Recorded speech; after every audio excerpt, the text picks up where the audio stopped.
I don't need any medicine for my pain. मेरे दुख की कोई दवा ही नहीं, मेरा दर्द ही दवा है मेरे दर्द के लिए.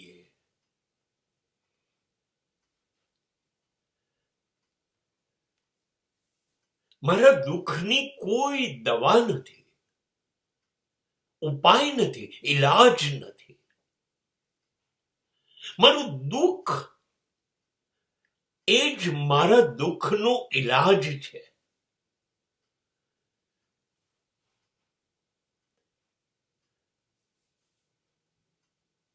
તબીબોને કહી દો કે માથું ન મારે,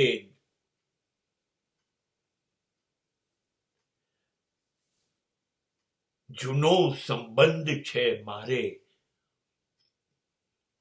મારી બીમારીઓથી. ડોક્ટરોને કહી દો તમારી જરૂર નથી. મારું એવું દર્દ છે, મારી એવી પીડા છે, મારી યાતના, મારી વેદના તમારી દવાઓથી સાજી નહીં થાય. મારું શરીર છે ને એ દવાઓથી નહીં, દર્દથી ટેવાઈ ગયું છે. મને પીડા વગર મજા નથી આવતી. મારું દિલ અને દિમાગ એ માત્ર દર્દને જ ઓળખે છે. અરે એવા દર્દ એણે જોયા છે, અનુભવ્યા છે કે શરીરનું દર્દ, આર્થિક દર્દ, સામાજિક દર્દ, આ તો પીડા લાગતી જ નથી. ઘા પર ઘા વાગ્યા છે. બાકી હોય તો સમાજ એની પર મીઠું નહીં મરચું ભભરાવી ચૂક્યું છે. આ પીડા કેવી હોય આ મેં સહન કરેલી છે.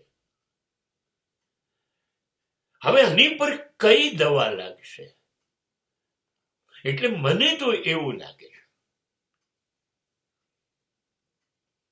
કે મારું એક દુઃખ ત્યારે જ મટશે કે જ્યારે મારા જીવનમાં બીજું નવું દુઃખ આવશે અને હું નવા દુઃખની સાથે મિત્રતા કેળવવા, ઓળખાણ કેળવવા રહીશ. એટલા માટે જૂનું દુઃખ ભૂલી જઈશ. બસ આ ક્રમ ચાલ્યા કરશે. જીવનમાં મારા દુઃખ માટે નવું દુઃખ આવશે અને જૂનું ભૂલાશે. આ ક્રમ ચાલ્યા કરશે. હવે આમાં ક્યાં દવા કે ડોક્ટરોની જરૂર છે?